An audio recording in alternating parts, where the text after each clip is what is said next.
한국 현대사 부록을 시작하겠습니다. 저번 시간에 전두환 정부와 노태우 정부를 살펴보았죠. 전두환 역시 박정희와 마찬가지로 혁명을 일으켰죠. 이런 생각을 할 수가 있죠. 전두환이 아니었다 하더라도 12.12 혁명이 일어나지 않았더라도 박정희 형법 메이지 유신은 계속되었을 것이다 라고 생각할 수도 있어요. 근데 그건 아니라는 거예요. 그 뒤에 뭐 김영삼, 김대중 다 대통령이 됐잖아요. 잘 생각해 보라는 거예요. 김영삼이랑 김대중은 한국판 메이지 유신에 크게 관심 있는 사람들이 아니었다는 거예요. 특히 또 김대중은 한국판 메이지 유신이 잘못됐다 생각하고 한국판 메이지 유신을 중단시킨 장본인이기도 해요. 김영삼도 마찬가지이지만 아니라는 거예요. 당연히 뭐 반도체 산업, IT 산업은 육성이 안 됐을 것이며 그러한 사람들이 집권했으면 그래요. 현 시대에 한국은 없다는 거예요. 사실은 예전도 설명했지만 군사정부가 이끈 번영기라는 거는 천년에 한 번 있을까 말까 한 번영이라는 거예요. 한국 역사에서 1, 2위를 다투는 유능한 정부라는 거예요.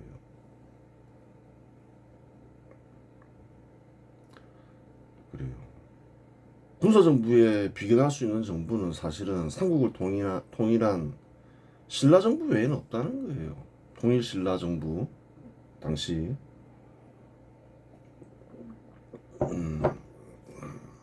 번영기란 건 길면 길수록 좋은 거죠. 최대한 10년이라도 더 연장됐으면 훨씬 나았다는 거예요. IMF 사태도 겪지 않고.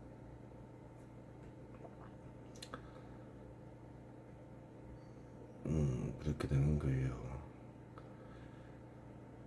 그래요. 그러면서 이제 전두환 정부는 혁명 정부를 끝냈고, 노태우는 김영삼에게 권력을 이양하면서 군사 정부를 스스로 끝낸 거죠.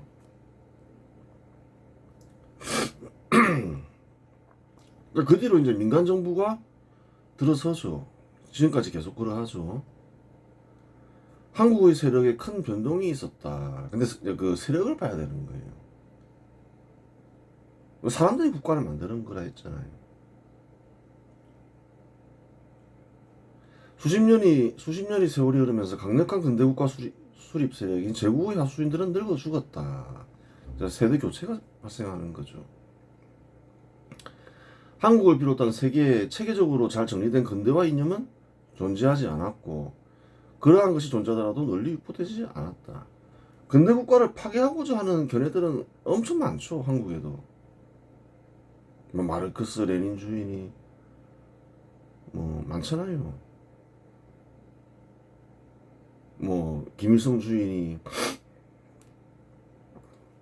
반문명적 뭐 환경주의니 뭐 페미니즘이니 그 뭐 반산업적 뭐 페미니즘 있겠죠.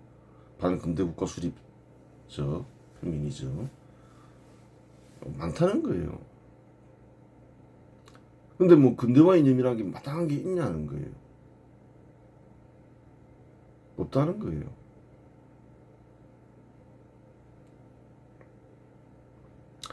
그럼에도 불구하고 제국의 하수인들이 강력한 근대국가 수립 세력이 된 이유는 제국의 하수인들은 식민지 경험 속 깨달음을 통해 조선이 식민지가 되는 원인을 알았고 근대국가 수립이 한국과 한국인에게 이롭다는 확신이 있었기 때문이다. 그래요. 일본이 패망했을 때 절대다수 한국인들은 근대국가 수립을 원했다. 한일 수교할 때 학생들이 막 반대했지만 지식인들과 함께 그게 절대다수 국민들의 뜻은 아니었다. 절대다수 국민들은 한일 수교를 원했다. 그들은 왜 원했을까? 식민지 시기에 제국의 하수인들이었다. 일본과 교류를 하는 게 낫다는 사실을 알았다. 이미 근대화된 사람이었다. 그걸 알아야 되는 거예요.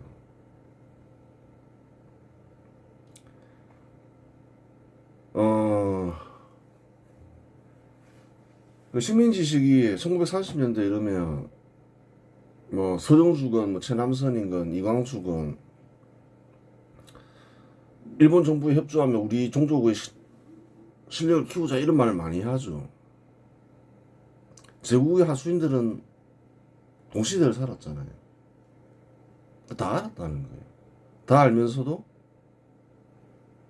뭐 최남선이건 이광수건 서정주건 그 사람들이 쓴 글을 좋아했다는 거예요. 좋은 글이라고 가르치기도 했고 그런 사람들이었다는 거예요. 왜 그랬을까요? 다 비슷비슷하니까 똑같은 생각을 했으니까 그런 거죠.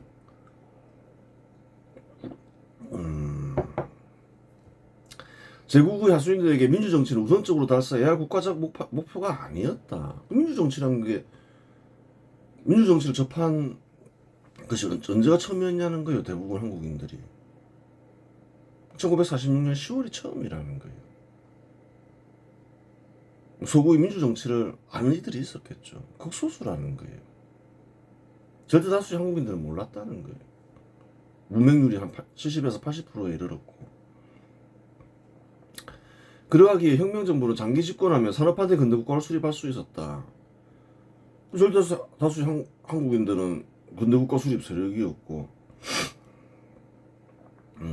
식민지를 겪으면서 근대화되었기 때문에 근대국가를 수립해야 된다. 강력한 의지가 있었다는 거예요.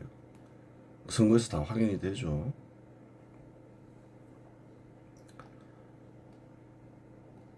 그래요.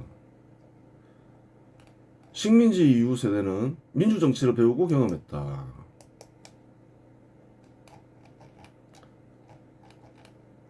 응?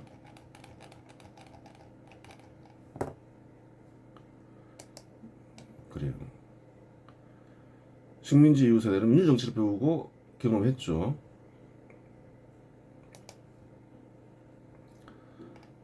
좀 다르죠.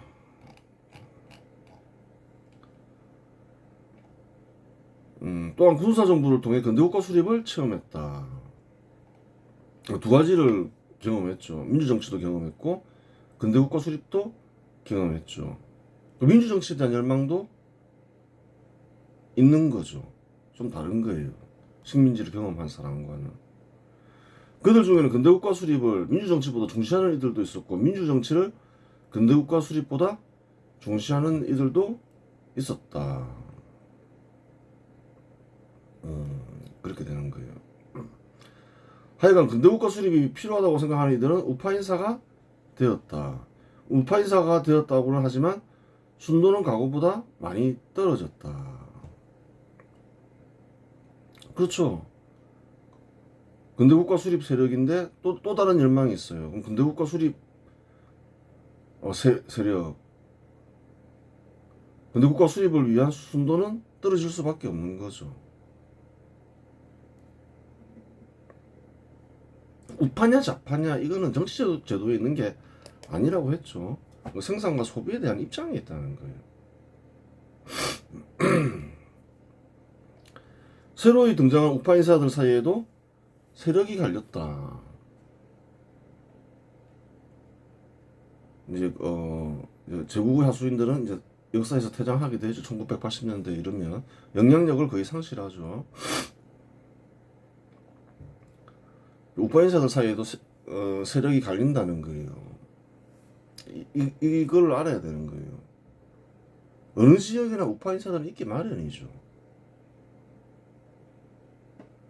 김대중 1967년부터 군사정부가 경상도만 차별적으로 발전시킨다며 호남에서 지역주의 정치를 실시했다. 그래요. 노골적으로 지역주의 정치를 실시한 이는 김대중이죠. 호남 푸대종론을 주장하면서 경상도만 고의적으로 발전시킨다. 경상도 정권 타도해야 된다. 그러면 그렇게 막 주장하고 돌아다녔죠. 하지만 1980년대 중반까지 김대중의 지역주의 정치는 호남에서 통하지 않았다. 점점 통하기 시작하긴 했는데 1985년 국회의원 선거를 봐도 군사정국의 정당 민주정의당이 다수당이었다는 거예요. 선거에서 이겼다는 거예요.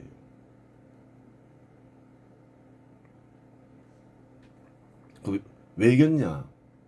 그걸 알아야 되는 거예요. 왜 이겼을 것 같나요? 1985년 제12대 선거에서 군사정부의 민주정의당은 호남에서 승리했으면 이를 증명한다. 확인이 되죠. 이거는 역사적 사실이니까.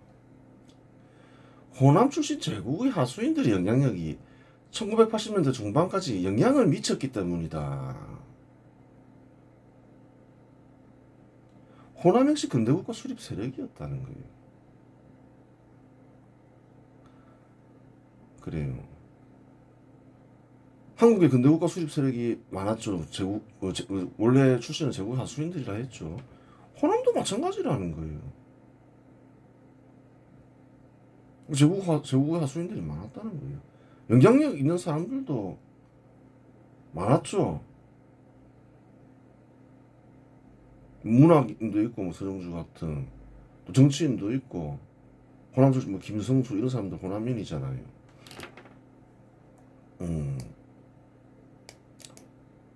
한번 보자는 거예요. 호남에도 많았다는 거예요.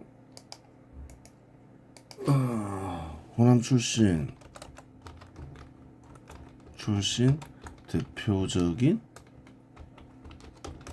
제국의 하수인들은 누구인가? 일본 폐마 직후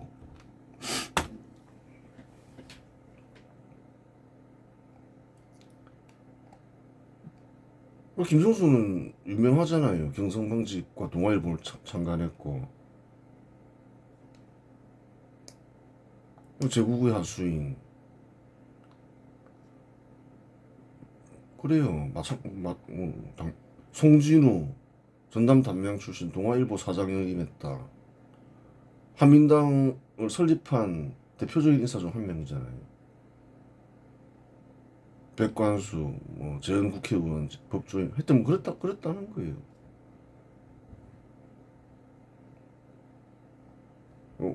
호남에도 호남이라 해서 좌파 세력이 아니었다는 거예요. 그런 사람들의 영향력이 1980년대 중반까지는 이어졌다는 거예요. 제국의 한수인들에게 김대중의 선전선동이 먹히지 않은 데는 이유가 있다.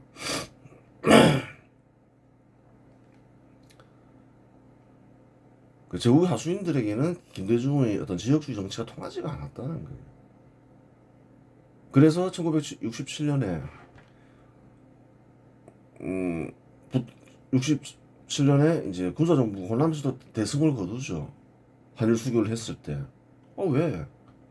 호남에도 마찬가지로 뭐.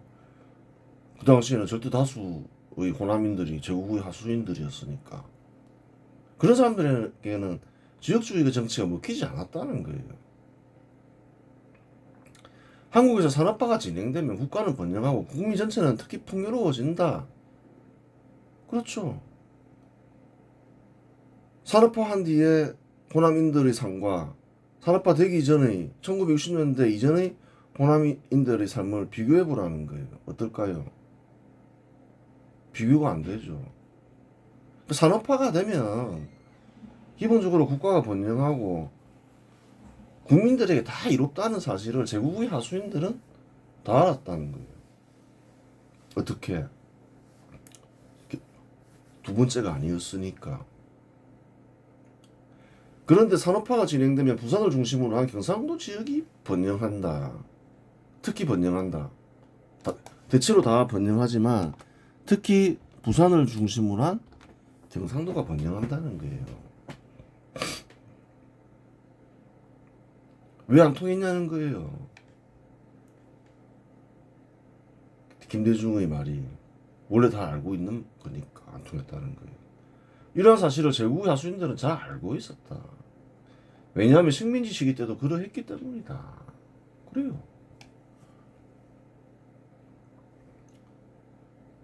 다 알고 있다. 근데 국가와 국민을 이뤘기 때문에 산업화해야 된다. 절대 다수 국민들이 그렇게 생각했다는 거예요. 호남인들도 마찬가지로. 그러니까 잘 안 먹힌 거예요. 서서히 먹히기 시작했죠. 제대로 먹힌 거는 1987년 이후라는 거예요.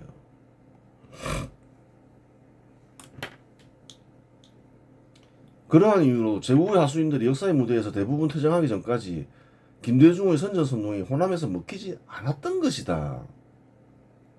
안 먹혔다는 거예요. 아니야, 한국은 한국판 메이지 유신을 해야 돼. 뭐 그런 단어까지 알았을 수도 있어요. 그 시대 사람들은.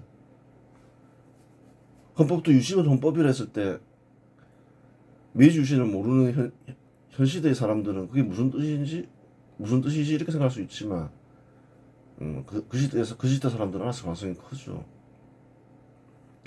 하지만 이러한 사실을 모르는 순도나전 호남의 우파 세력 인사들은 김대중의 지역주의 정치를 수용하며 지역 이익을 최우선하는 껍데기 세력으로 변질했다. 그렇게 된 거예요.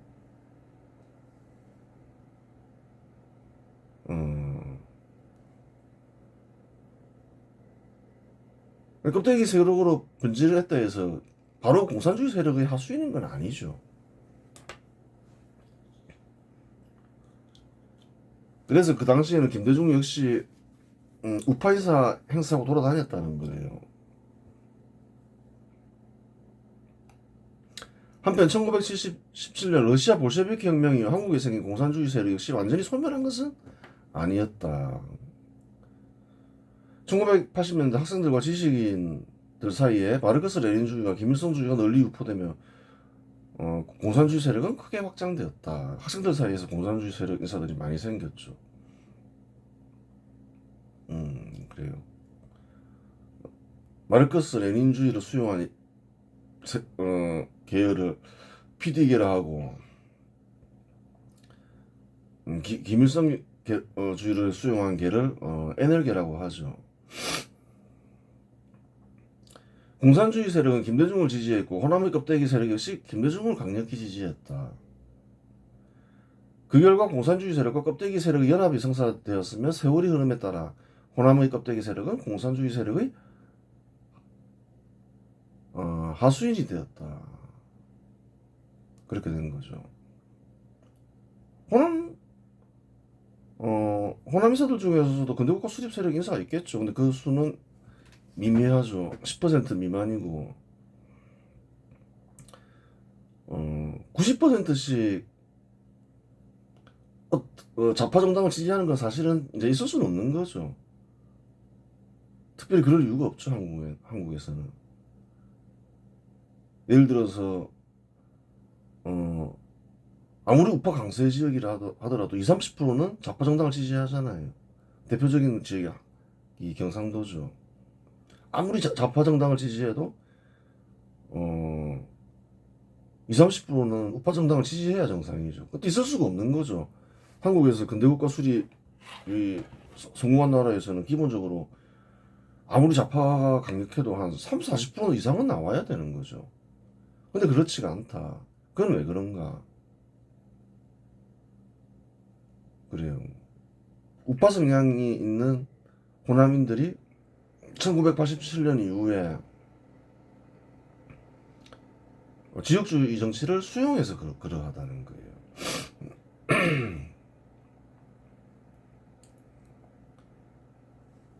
전두환은 혁명정부를 끝내야겠다고 결심했다면 노태우는 군사정부를 끝내야겠다고 결심했다. 그렇죠. 노태우는 근대국가 수립 반발 세력 대표이사인 김영삼에게 권력을 이양했다. 그래요. 사실이죠. 노태우는 김영삼을 민주정치에 열망이 강한 순노나적 우파 인사 정도로 생각했다. 그렇죠. 그렇게 생각했겠죠. 이 사람도 우파 인사다.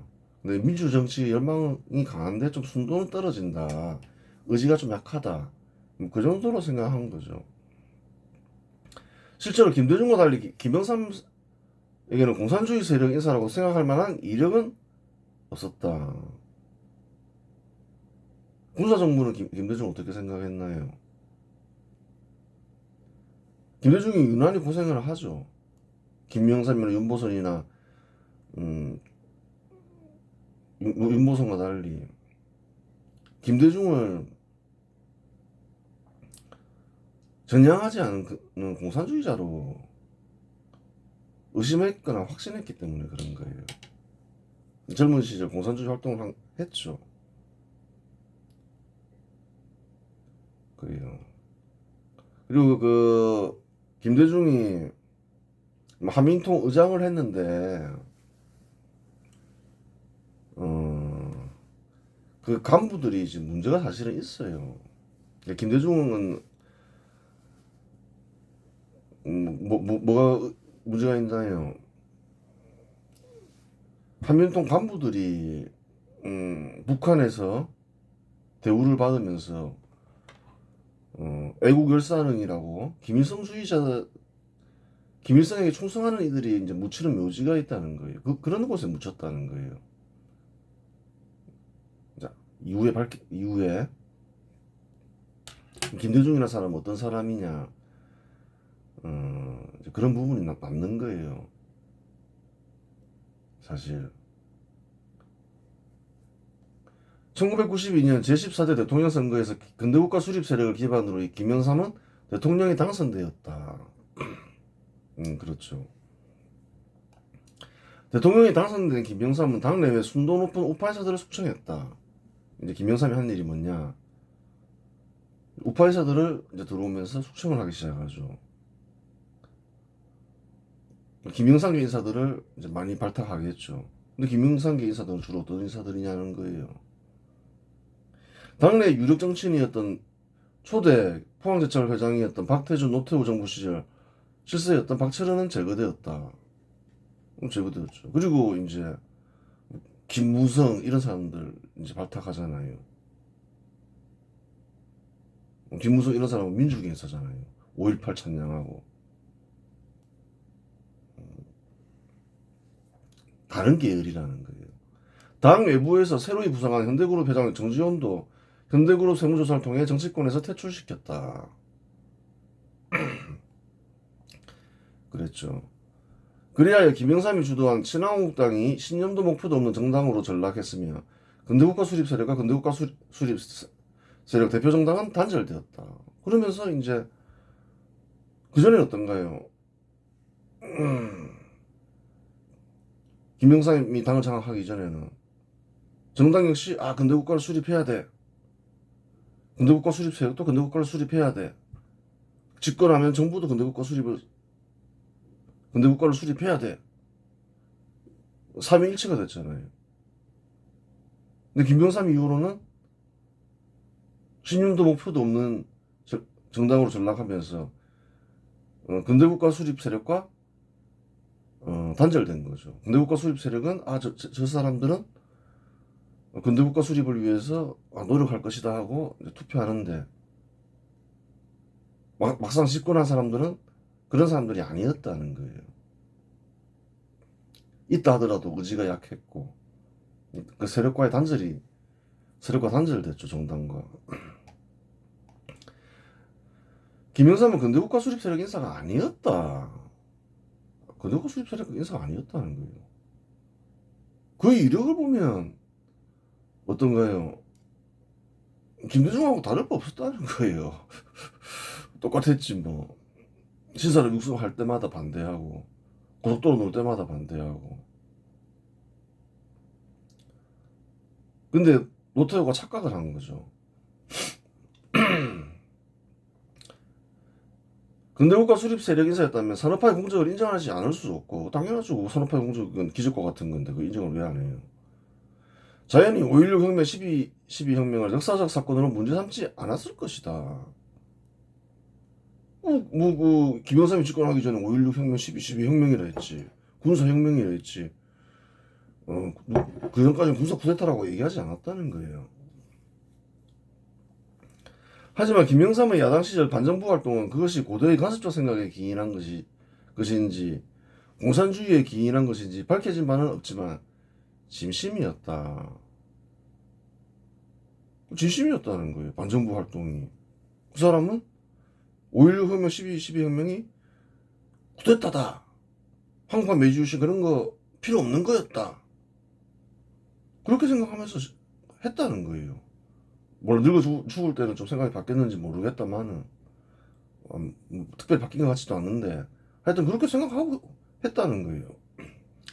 1995년 김영삼은 전두환과 노태우를 내란범으로 체포해서 처벌했다. 전혀 인정하지 않은 거죠. 근대국가 수립 공적은 5.16 혁명과 12 혁명을 내란으로 만든 거죠. 김영삼이 만들었다는 거예요.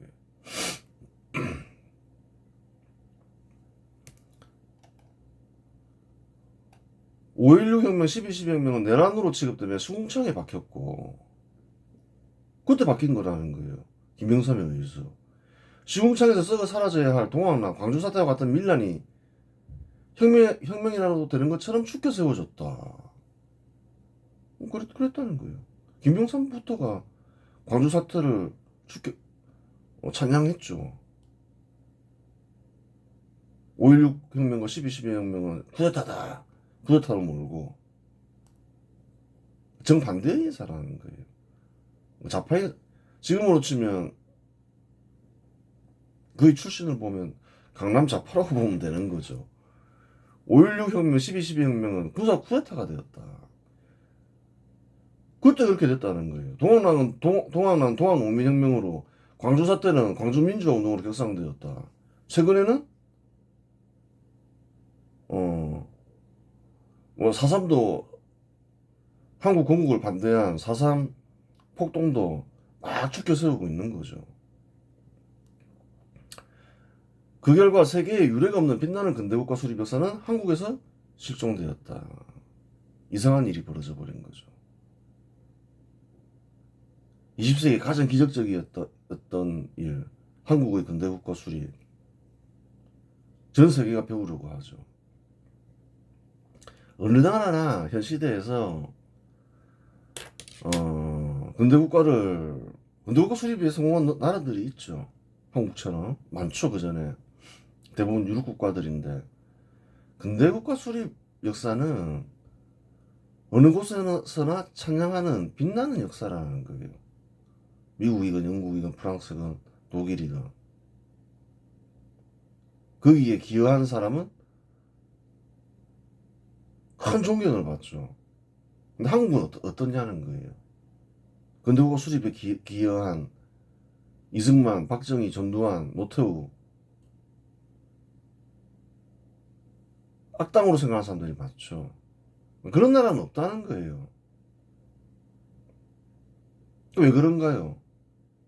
현 시대에서 김영삼 이후에 공산주의 세력 역사관이 한국을 현 시대에 지배하고 있기 때문에 그런 거예요. 뭐 미래 세월이 흐르면 객관화되고 쓰여지겠지만 그래요. 일단은 현 시대 사람들이 그걸 알아야 되는 거예요. 그런 빛나는 근대국가 수립 역사를 실종시키고 진짜 혁명을 이런 식으로 취급하는 경우는 없다. 미래에는 바뀐다 하더라도 그런 취급을 하고 근대화 이념을 빨리 습득해서 실천하지 않으면 한국은 크게 잘못된다. 크게 잘못된 뒤에 또 뒤바뀌게 하겠지만 그때는 다시 근대국가를 수립할 수 있다는 보장이 없다. 수립하더라도 굉장히 힘들다. 이란이나 뭐 이런 나라들을 봐라. 베네수엘라 이런 나라들. 한국은 그 전에 멸망하기가 쉽다. 한국을 노리는 대륙 세력들이 있다. 중국, 북한, 러시아. 그 사실을 알아야 되는 거예요. 김영삼은 친해양 세력이 아니었다. 1995년 조선총독부를 철거하며 반일 인사임을 자랑스럽게 생각했다. 그렇죠. 풍수지리설의 영향을 강하게 받은 김영삼은 일본이 지도 제작을 위해 박아놓은 말뚝도 뽑았다. 그래요. 사실이죠. 김영삼은 일본의 버르장머리를 고쳐놓겠다며 반일 감정을 노골적으로 드러냈다. 반일 세력이었죠. 반해양 세력이 되는 거죠. 그러면 김영삼의 부친 김홍조는 거제도의 어민 출신으로 조선 총독부의 한국판 메이지 유신이 없었다면 사업가가 될 수 없었다. 김영삼의 출신 성분을 보자는 거예요. 어떤 사람이었냐? 원래 어민이었다는 거예요. 조선 총독부가 없었다면 어민으로 살다가 죽어야 될 평범한 사람이었다는 거예요. 조선 총독부가 민간 기업을 허용함으로써 식민지 시기 김홍조는 멸치 어장을 운영하는 사업가로 성장했다. 그럼 김홍조의 정체는 뭔가요? 즉 김홍조 역시 이력으로 보면 제국의 하순이었으니 김영삼이 반일인사가 된 일은 매우 이례적인 일이었다. 그래요. 조선 총독부를 한 일을 잘 모르면 마냥 미워할 수가 있어요. 반일 근무하니 강국에서. 물론 차별도 있었겠죠. 있었는데 사실은 조선 총독부가 한 일을 잘 알면 이렇게 생각할 수 있다는 거예요. 근대화를 조선 총독부로부터 배웠다고 볼 수 있는 거예요. 그래요. 큰 돈을 받고 배웠다. 돈을 내고 배운 게 아니라 그렇게 생각할 수 있는 거예요. 공짜로 배웠다. 오히려 돈 받고 배웠다. 이렇게 얘기할 수 있는 거예요. 그래요. 근대화라는 게 조선시대가 계속 됐다 생각해 보라는 거예요. 얼마나 불행한가요. 관리들이 수탈이 이어졌을 것이고 관리들이 수탈을 금지시켰지. 그래서 이제 재산이 보호됐지. 절대다수 국민들의 좋은 일이 많았다는 거예요. 양질의 일자리를 제공했지. 또 보라는 거예요. 민간 기업을 허용하니까 평범한 어민으로 살다 죽어야 될 사람이 사업가가 됐다는 거예요. 김영삼 부친 같은 경우에. 뭐 사업가도 됐지만 그런 사람 많겠죠. 많은데 뭐 김영삼 부친만 그렇지 않다는 거예요.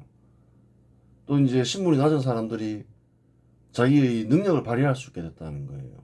사업가 되는 사람이 있고 경찰이 되는 사람이 있고 공직자가 되는 사람이 있고 그래요. 뭐 문학으로 예술로 이름을 떨치는 사람도 생기고 조선시대에 가능했냐는 거예요. 불가능했다는 거예요. 그렇기 때문에 절대다수 국민들이 근대화 세력이 된 거라는 거예요. 이런 사실을 알았다. 조선 총독부가 꼭 철거해야 될 상으로 보이지는 않는다는 거예요. 아, 이거 역사적으로 큰 의의가 있다. 철거 안 하는 게 맞았다. 절대 다수의 한국인들의 역사이기도 하다. 일본의 역사이기도 하지만 그렇게 되는 거예요. 그래요. 공산주의 세력은 한국의 국방력을 약화시키기 위하여 미군 철수와 작전권 회수를 주장했다. 늘 주장했던 게 작전권 회수죠. 미군 철수와. 김영삼은 공산주의 세력의 주장을 수행하여 평시 작전권을 회수하며 반미행보를 했다. 반미행보한 거죠.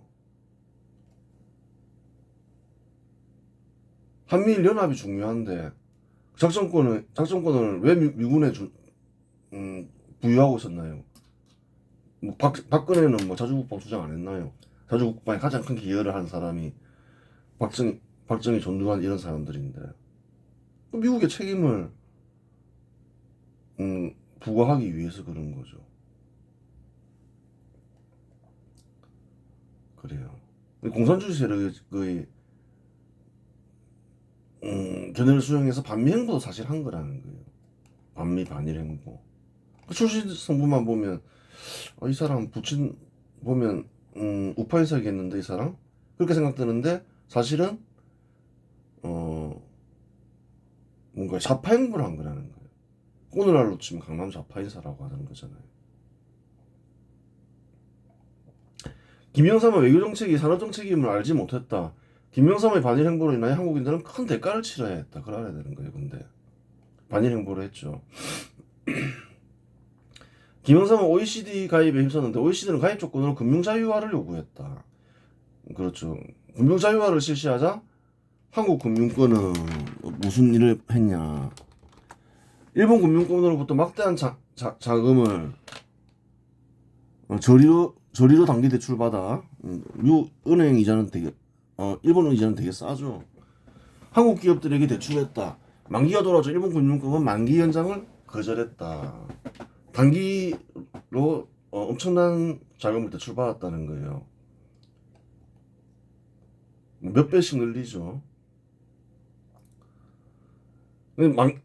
단기니까 뭐 한 1, 2년 지나면 만기가 돌아오겠죠. 1년 전 이내죠. 그때 일본 금융권은 어떻게 했냐. 만기 연장 안 해준다는 거예요. 그래서 은행들이 부도났다는 거예요. 반일 행보를 하였으니 일본 정부의 지원을 받을 수도 없었다. 그런 일이 있었다는 거예요. 결국 1997년 11월 IMF 사태가 터졌다. 은행들이 이제 부도가 나니까 은행들은 어떻게든 또 기업들로부터 자금을 회수하려고 했죠. 산업 자체가 크게 힘들었죠. 당시 기업이 이전에 비해 어렵긴 하였지만 당시 한국의 GDP 성장률은 약 6%로 세계 11위였다. GDP 성장률이 세계 11위였다는 거예요. 정부 부채 비율은 GDP 대비 약 11에서 12% 수준으로 한국 정부는 OECD에 가입한 국가들 중 가장 재정이 건전한 정부였다. 성장률도 세계 톱 수준이고 최상위권이고 재정도 아주 건전했다는 거예요. 근데 만기 연장이 안 돼서 만기 연장을 했거나 정부가 나서서 아니면 뭐 재정이 건전하고 뭐 경제도 탄탄하니까 돈을 빌렸거나 그러면 IMF 사태가 안 터졌다는 거예요. 당시 OECD에 가입한 국가들의 정부 부채 비율은 50%에서 100%였다. 그러한 국가에서 만기 연장이 안 되어 IMF 사태가 터지는 기적적인 일이 한국에서 발생한 것이다. 한번 보라는 거예요. 한국과 같은 나라에서 IMF 사태가 터진 일이 있는지. 뭐 그런 경우는 아마 세계에서 없을 거라는 거예요. 한국과 같은 조건에서 금융 위기가 발생한 경우가 있는가 세계 역사에서.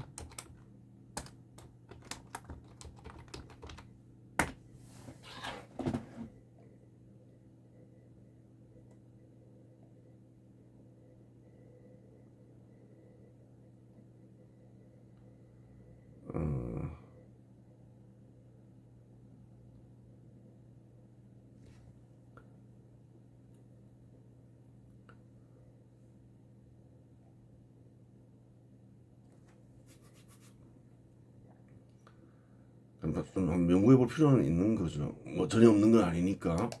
하여튼 그랬다는 거예요. 판단 기준 12, 13, 14에 따라 김영삼 근대국가 수립이 금방을 파기하는데 역할을 하였다. 그래요. 12, 13, 14는 뭔가요?